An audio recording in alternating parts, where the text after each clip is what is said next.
तो भारतीय बाजारों में एक जोरदार बिकवाली देखने को मिली और जोरदार बिकवाली के अंदर सबसे ज्यादा जो बिकवाली आई है वो रही है पिछले साल के स्टार परफॉर्मर यानी कि पीएसयूज के अंदर। तो ये जो पीएसयूज की बिकवाली है, बिकवाली कितनी सक्षम है, इस बिकवाली के बाद किस तरह की स्थितियां बनते हुए दिखाई पड़ रही हैं, क्या पीएसयूज के अंदर बॉटम बन चुका है, कुछ आंकड़े आपके सामने रखता हुआ दिखाई पड़ता हूं। सबसे पहले ये पीएसयूज के अंदर बिकवाली और बिकवाली के इंटेंसिटी इस तरह समझिए कि एक एवरेज पीएसयू इंडेक्स में करीब करीब 30% से 36% के आसपास की बिकवाली आई है।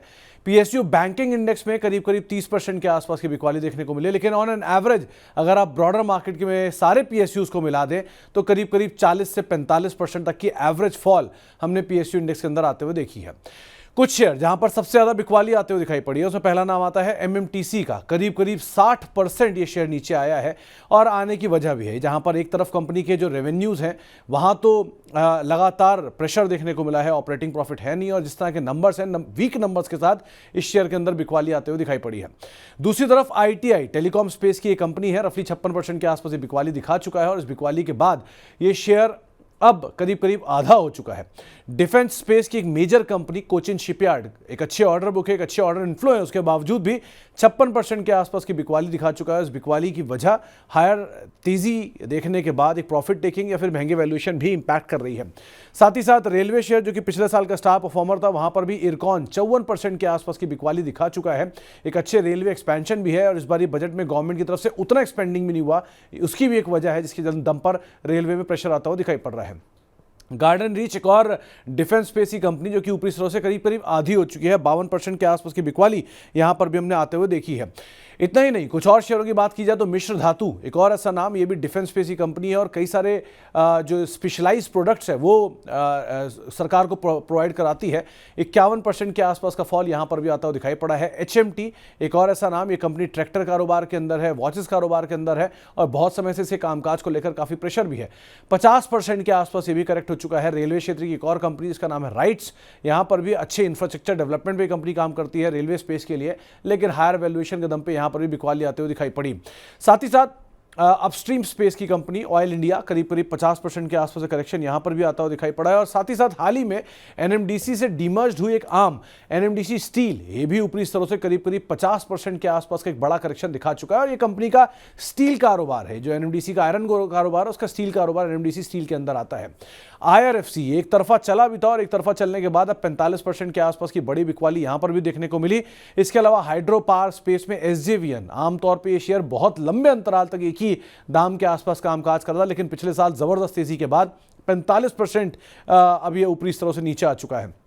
आरवीएनएल ये करीब करीब 30 से 40 रुपए के रेंज में कामकाज करने वाला शेयर मल्टी बैगर बना बीते साल का और करीब 45% के आसपास की बिकवाली दिखा चुका है। इसके अलावा पंजाब एंड सिंध बैंक एक और ऐसा नाम जो करीब करीब 45% ऊपरी स्तरों से करेक्ट होता हुआ दिखाई पड़ा है। साथ ही साथ कैपिटल गुड्स स्पेस की मेजर कंपनी बीएचईएल, हालांकि इसके क्वार्टरली नंबर्स को लेकर भी काफी प्रेशर दिखाई पड़ रहा है। एक स्ट्रॉन्ग ऑर्डर बुक तो है लेकिन एग्जीक्यूशन का जो पार्ट है वो थोड़ा सा स्लो दिखाई पड़ रहा है, जिसके दम पर ये स्टॉक भी हायर लेवल से एक बड़ी करेक्शन के आसपास दिखा चुका है। तो ये वो सब नाम है जहां पे हायर लेवल से एक तेज बिकवाली आते हुए देखने को मिली है।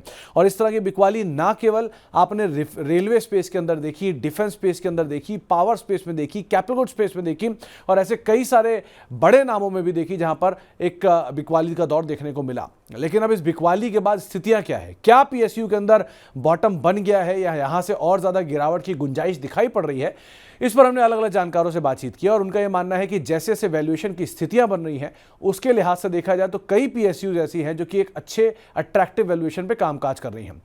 पहले वो नाम जिनके वैल्यूएशन थोड़े से बेहतर साइड पे दिखाई पड़ रहे हैं, मिसाल के तौर पे रेलवे स्पेस में अगर हायर लेवल से करीब करीब 40 से 45% की बिकवाली के बाद इरकॉन एक सही वैल्यूएशन की तरफ पहुंचता हुआ दिखाई पड़ रहा है। ये वो कंपनी है जो कि 20 के मल्टीपल से नीचे अब पहुंच चुकी है। हालांकि अभी भी रेलवेज के लिए या पीएसयूज के लिए 20 का मल्टीपल थोड़ा महंगा होता है, लेकिन जानकारी मान रहे हैं कि यहां से गिरने की गुंजाइश बहुत हद तक कम कर देता है अगर इस तरह के वैल्यूएशन आ जाते हैं तो।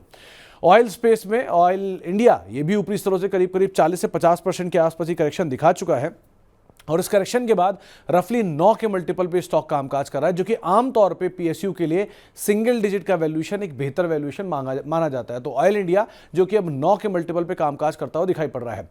डिफेंस स्पेस की one of the largest company है हिंदुस्तान एरोनॉटिक्स लिमिटेड और जिस तरह का रिसेंटली एयर शो हुआ और एक स्ट्रॉन्ग परफॉर्मेंस देखने को मिली। तेजस को लेकर भी कंपनी को कई बड़े ऑर्डर मिले हुए हैं और एक बहुत ही बढ़िया ऑर्डर बुक के साथ ही कंपनी कामकाज कर रही है और उसके बावजूद ये शेयर हायर लेवल से अच्छे करेक्शन के बाद 26 के मल्टीपल पर आ चुका है। हालांकि वैल्यूएशन अभी भी जानकार मान रहे हैं कि बहुत ज़्यादा सस्ते नहीं हुए हैं, लेकिन फिर भी वैल्यूएशन कंपैरेटिवली पहले के मुकाबले बेहतर साइड पे या फिर कंफर्टेबल साइड पर आते हुए दिखाई पड़ रहे हैं।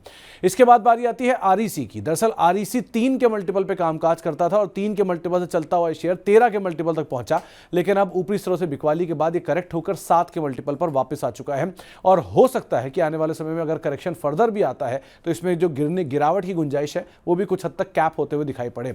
Steel authority of India limited एक और ऐसा नाम पीएसयू स्पेस से जो कि करीब 14 के मल्टीपल पे कामकाज कर रहा है। हालांकि ये पीएसयू के लिहाज से थोड़ा महंगा है, लेकिन क्योंकि स्टील की एक बड़ी इंटीग्रेटेड प्लेयर है और मेटल साइकिल भी डाउनवर्ड साइड पर है, तो इसलिए जानकार मान रहे हैं कि शायद ये थोड़े से बेहतर साइड पे वैल्यूएशन के तौर पर कामकाज करता हुआ दिखाई पड़ रहा है।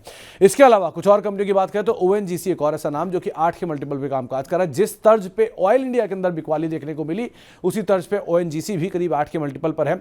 एनएमडीसी स्टील में तो बड़ी गिरावट रही, लेकिन मेटल स्पेस से एनएमडीसी एक और ऐसा नाम है जहां बेहतर डिविडेंड यील्ड भी आपको मिलेगी और साथ साथ 8 के मल्टीपल पे स्टॉक भी कामकाज कर रहा है। बेहतर डिविडेंड यील्ड की बात हो रही है तो कोल इंडिया सबसे बेहतरीन यील्ड में से एक 6.5 के मल्टीपल पे, और जितने भी पीएसयूज का डिस्कशन हुआ उन सब में सबसे सस्ते मल्टीपल पर फिलहाल ये स्टॉक कामकाज कर रहा है। दुनिया की सबसे बड़ी कोल कंपनी और 6.5 के मल्टीपल पे कामकाज कर रही है। इसके बाद बारी आती है बीपीसीएल की। करीब करीब 8 के मल्टीपल पे स्टॉक कामकाज कर रहा है और ऊपरी स्तरों से एक बढ़िया बिकवाली के बाद ओएमसीज वैसे भी सस्ते हो गए, चाहे आईओसी की बात करें, एचपीसीएल की बात करें, बीपीसीएल की बात करें, और उस बिकवाली में बीपीसीएल जो है सबसे सस्ते तर्ज पे कामकाज करता हुआ दिखाई पड़ रहा है। तो ये तो वो नाम रहे जो कि ऊपरी स्तरों से करेक्ट हुए हैं और करेक्शन के बाद एक बेहतर वैल्यूएशन की साइड पे जो कि जानकार मान रहे हैं।